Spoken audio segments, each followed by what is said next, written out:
तो रूसो कहते हैं मेरी जो राइट सोसाइटी होगी, राइट का मतलब न्यायपूर्ण सोसाइटी, वो जनरल विल पे बेस्ड होगी, उसमें सबकी विल होगी, हिंदू की विल भी, मुसलमान की विल भी। तो ये मोस्ट सेकुलर का अर्थ उन्होंने ये नहीं लिया कि चर्च में और धर्म में जो लड़ाई हो रही थी उस ज़माने में, तो चर्च को लोग कहते थे कि चर्च सुपीरियर है, राज इन्फीरियर है, इसलिए चर्च की बात माननी चाहिए। धर्म ऊपर है, राजनीति नीचे है। और दूसरे लोग ये कहते थे कि राजनीति ऊपर है, सारी संस्थाएं राजनीति के नीचे हैं। तो चर्च में और पॉलिटिक्स में बड़ी लड़ाई हुई। पॉलिटिक्स ने कहा, बहुत दिनों ये लड़ाई चली यूरोप में, तो चर्च ने कहा कि जब कोई आदमी राजघराने का मरेगा तो वहाँ वो पढ़ने के लिए, हमारे यहाँ जैसे मंत्र कहते हैं ना, तो उनके यहाँ कर्फ्यू बेल बजती है, मुसलमानों में फातिहा पढ़ी जाती हैं।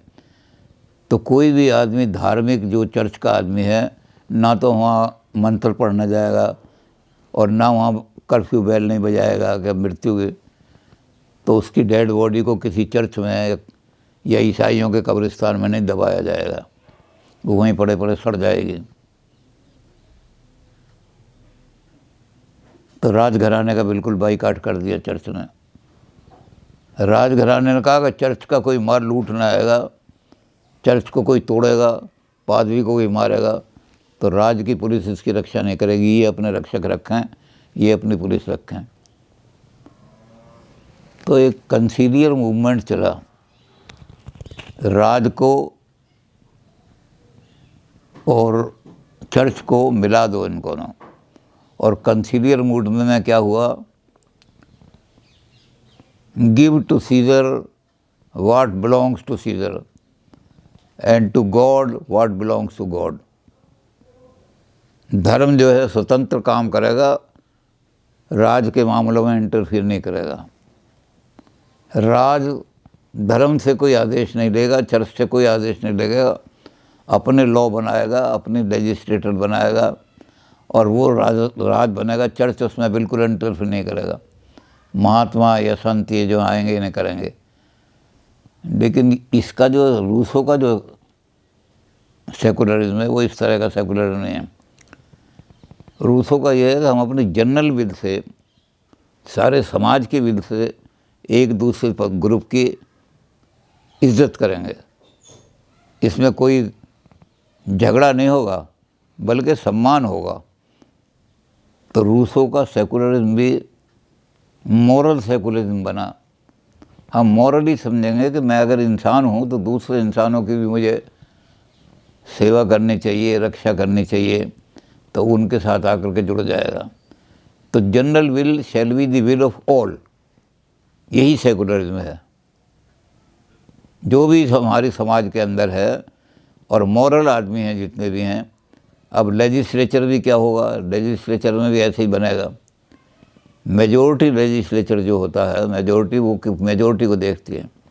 यहाँ ये होगा कि लेजिस्लेशन जो होगा, चाहे आप पार्लियामेंट के मेंबर हुए या नहीं हुए, हमारा एक ऐसा तंत्र फैलेगा जो पार्लियामेंट में नहीं उनकी भी राय जानेगा, ओपिनियन। इसको कहते हैं रेफरेंडम।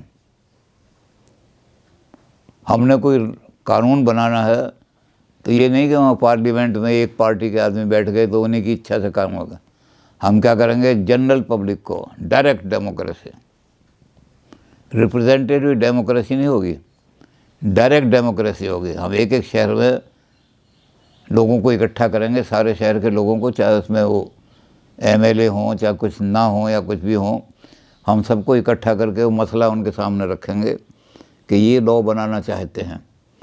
इस लॉ के अंदर आप देखिए, अगर कोई आपको नुकसान होता है या किसी ग्रुप के हित को नुकसान होता है तो उसे बताइए, फिर उसको रिकनसाइल करेंगे मॉरली। तो ये जो राइट सोसाइटी बनेगी, जो जनरल विल पर आधारित होगी, ये ट्रू डेमोक्रेसी होगी, सच्ची डेमोक्रेसी।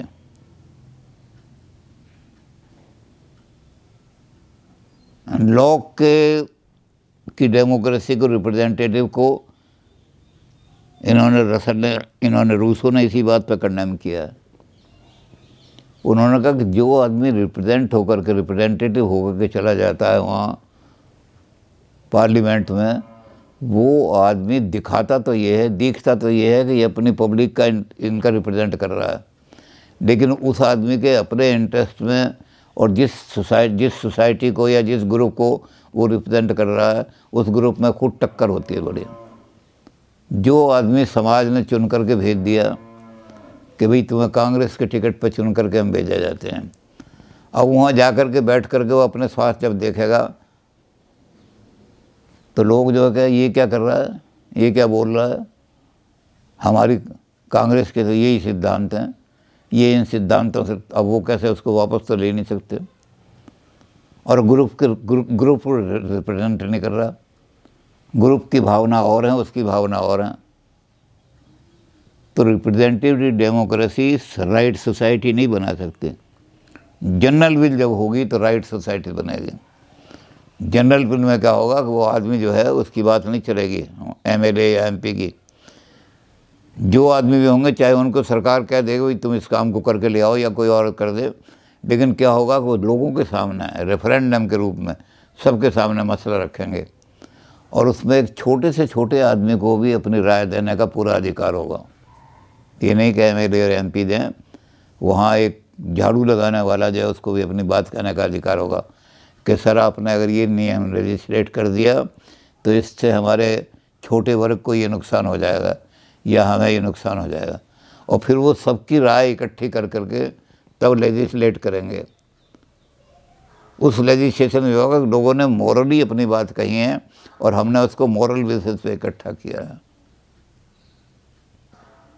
तो जनरल विल जो रिप्रेजेंट करेगी वो सोसाइटी की, सारी सोसाइटी के विल को रिप्रेजेंट करेगी, किसी पर्टिकुलर ग्रुप को रिप्रेजेंट नहीं करेगी।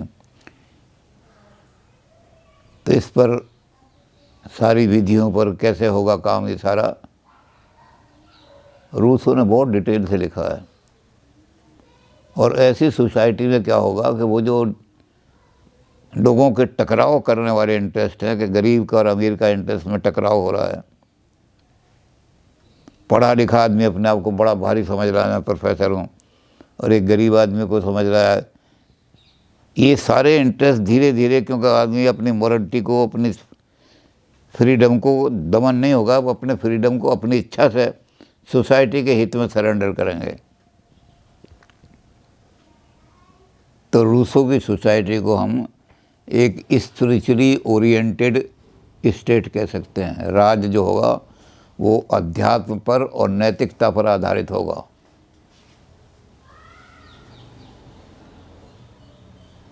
ऐसा राज्य है जनरल विल, वो जनरल विल मोरलिटी का राज्य होगा, सारी उसमें मोरलिटी, मोरल जरा कौन है। आदमी को ये कहने की ज़रूरत नहीं पड़ेगी, पुलिस उसको डंडे से नहीं मारेगी। आदमी को ये कहने की ज़रूरत नहीं कि बाईं तरफ गाड़ी चलाओ, वो अपनी विल से चलाएगा जनरल विल, कि मेरे इंटरेस्ट में और कम्युनिटी के इंटरेस्ट में कोई फ़र्क नहीं आना चाहिए। तो ये एजुकेटिव मेथड इस्तेमाल किए जाएंगे, डंडा नहीं इस्तेमाल किया जाएगा। शिक्षा के द्वारा आदमी को सिखाया जाएगा कि जो लेजिस्लेटर बनाया है, जो कानून बनाया है, वो सबकी सलाह से बनाया है। ये नहीं कि मैं पार्लियामेंट में कुछ आदमियों ने बैठ के बना दिया। इसमें आपके छोटे से छोटे आदमी ने भी सलाह दी है जनरल विल में। तो जब ये कानून सबकी सलाह से बनाया गया है तो इस कानून को पालन करने में ही आपकी सच्ची फ्रीडम है। आपकी फ्रीडम को प्रिजर्व करेगी वही सोसाइटी जो आपकी इच्छा से बनाई गई हो। तो आप अपनी फ्रीडम को इस लेजिस्लेचर के साथ ढाल करके ही सच्चे नागरिक बनेंगे। मैं अपने कानून को ये कहूँगा कि ये कानून किसी एमपी या एमएलए ने अपने इंटरेस्ट या अपनी पार्टी के इंटरेस्ट के लिए नहीं बनाया, बल्कि मैंने भी इसमें पार्टिसिपेट किया था। इसलिए अब मेरी ड्यूटी हो जाती है कि मैं मॉरली, तो जो फ्रीडम मॉरली सरेंडर की जाती है वो फ्रीडम नहीं, आदमी की फ्रीडम बरकरार रहेगी। आदमी की फ्रीडम को कोई कुचलने वाला नहीं होगा। जो राज फ्रीडम को कुचलते हैं वो घटिया राज हैं, बेकार राज हैं।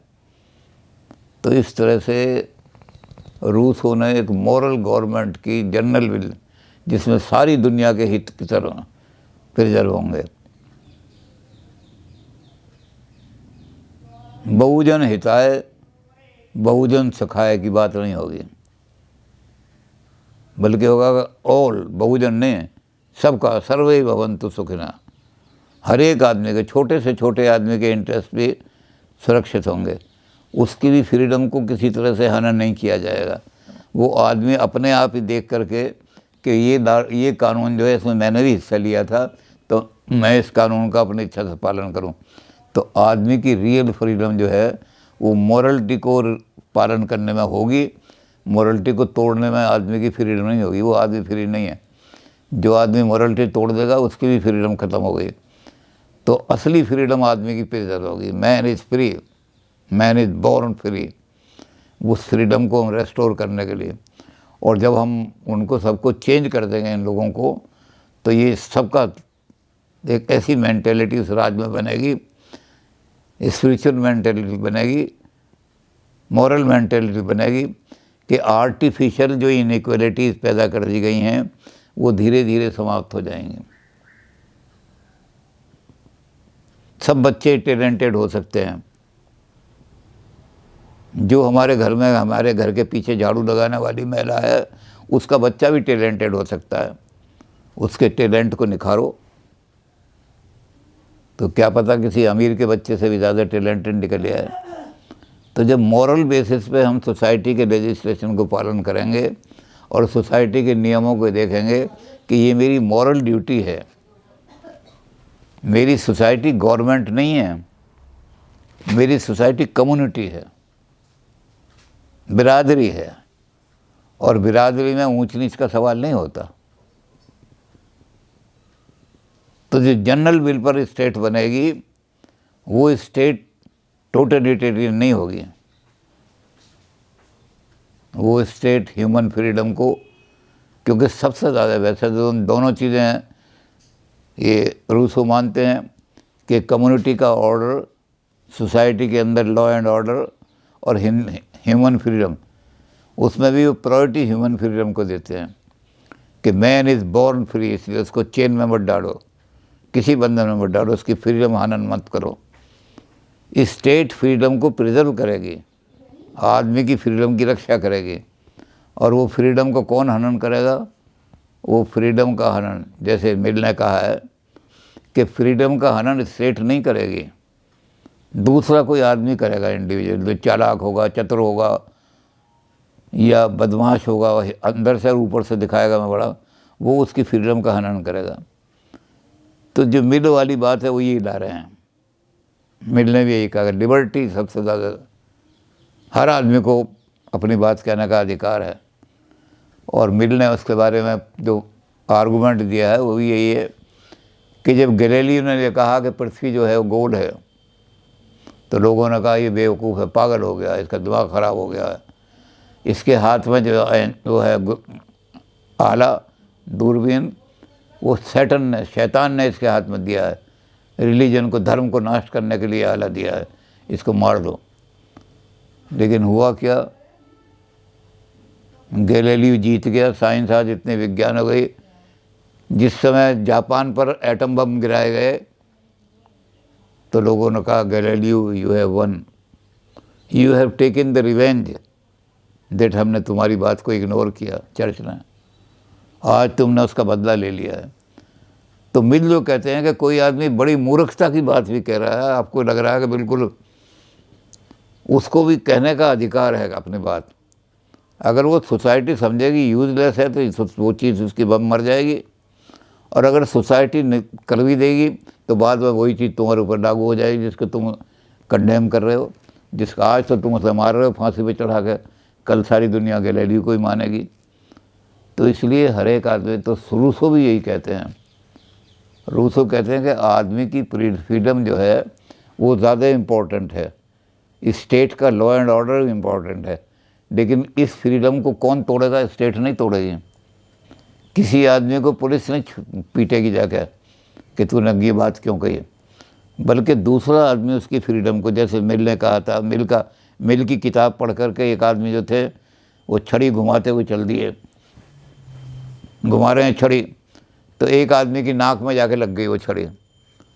उसने कहा मिस्टर अपनी छड़ी को संभालो, ये मेरी नाक में लग गई। तो वो कहने लगे, have you not red J.S. Mill his essay on liberty. उसने कहा, मैंने पढ़ा है सर, आपने भी लिबर्टी का पढ़ा है ऐसे, मैंने भी पढ़ा है, बहुत अच्छा लिखा है मिल ने। लेकिन ये बात जो है आपकी समझ में गलत आई है। आपकी लिबर्टी वहाँ एंड हो जाती है जहाँ मेरी नाक शुरू होती है। From here starts my liberty. तो अगर तुम मेरी लिबर्टी का हनन करोगे तब क्या होगा, then state will come in to, तब पुलिस आएगी आपको डंडा लगाने में। और अगर ये करोगे कि मैं अपनी लिबर्टी को फॉलो कर रहा हूँ लेकिन दूसरी लिबर्टी का हनन नहीं कर रहा, तो स्टेट आपको बिल्कुल इंटरफेयर नहीं देगा। ऐसे आदमी मिलेंगे दुनिया में जो ज़िंदगी भर थाने में गए ही नहीं, पुलिस के पास ही नहीं गए कभी, क्योंकि उन्होंने किसी की लिबर्टी का हनन नहीं किया। रूसो भी ऐसी सोसाइटी बनाना चाहते हैं। रूसो कहते हैं कि अगर आपकी जो फ्रीडम है, ह्यूमन लिबर्टी जो है, फ्रीडम जो है आपकी, इसको स्टेट को कोई राइट नहीं है उसको कुचलने का। आप कोई मूर्खता की बात भी कर रहे हैं तो करते रहो, सोसाइटी देखेगी कि आपकी बात से सोसाइटी को फ़ायदा है तो आपकी बात मान लेगी, नहीं तो आपकी बात अपने आप ही मर जाएगी। लेकिन अगर आपको ऐसी बात कह रहे हैं कि दूसरे की लिबर्टी उससे हनन हो रही है, तब स्टेट आके डंडा लगाएगी आपको। तो यहाँ भी एक मॉरल आधार पर स्टेट बनेगी। जनरल विल जो है उसका हर एक लेजिस्लेशन मॉरल आधार पर बना हुआ होगा। तो रूस को जो है पॉलिटिकल फिलॉसफी के अंदर बड़ा ऊंचा स्थान रखते हैं। प्लेटो की जो थ्योरी, रूसो की जो थ्योरी है उसमें प्लेटो के भी विला गई है। प्लेटो ने जो स्टेट के नियम दिए हैं वो भी आ गए हैं, मिल के भी आ गए हैं। जो अच्छी अच्छी बातें सारी हैं वो रूसो के अंदर सारी आ गई हैं, मौजूद हैं, बीज रूप में मौजूद हैं। रूसो ने जो बात कही कि सब चीज़ों में साम्यता होगी, वो उसको एक साइंटिफिक रंग नहीं दे सके, लेकिन मार्क्स ने उन्हीं से सीखा सोशलिज्म। 20वीं सदी में रूसो मार्क्स बन के खड़े हो गए। 19वीं सदी में रूसो जो थे फ्रेंच रेवोल्यूशन के, सारा फ्रेंच रेवोल्यूशन रूसो की थ्योरी पर खड़ा हुआ है। स्टेट अगर टायरेंट हो जाए तो उखाड़ के फेंक दो इसको। और 3 चीज़ें निकली उसमें से, रिवॉल्यूशन में से, इक्वलिटी, लिबर्टी, फ्रेटर्निटी, सब खत्म कर दें। तो 19वीं सदी में जो रूसो खड़े हैं वो फ्रेंच रेवोल्यूशन के हार्बिंजर बन के खड़े हैं। 20वीं सदी में रूसो जो हैं वो ट्रांसफॉर्म हो जाते हैं, बदल जाते हैं, उनको चेंज कर दिया जाता है from socialism to scientific socialism. और तो रूसो बड़ी बड़ी ऊंची फिलॉसफी के हार्बिंजर हैं, बीज बोने वाले हैं।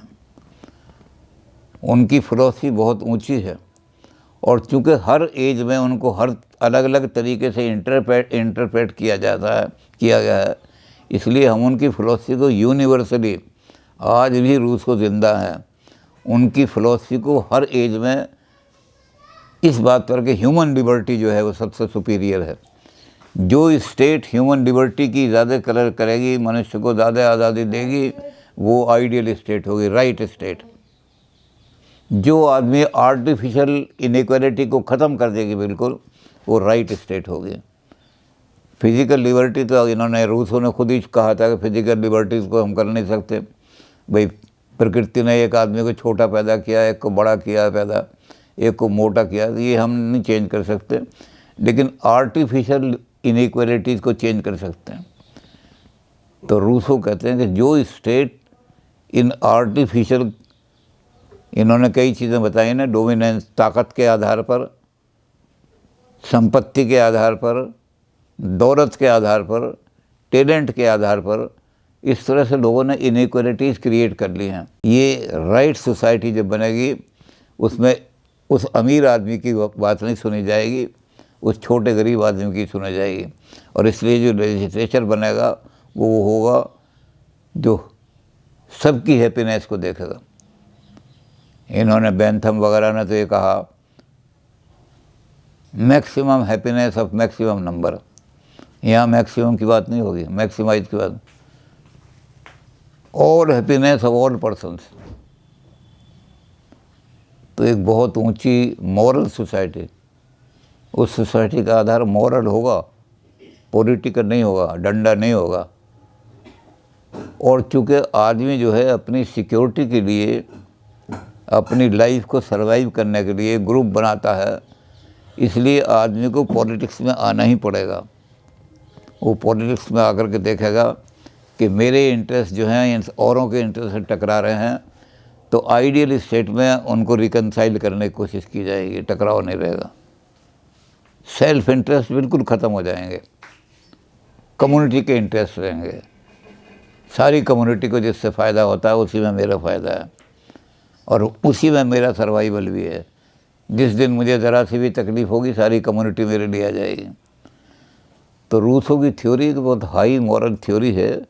इसको हम स्पिरिचुअल पॉलिटिक्स कह सकते हैं, मॉरल पॉलिटिक्स कह सकते हैं। तो जनरल विल जो है वो मॉरल विल है, एक वैसी है। वो जनरल विल के ऊपर जो स्टेट बनेगी वो इस तरह से स्टेट होगी।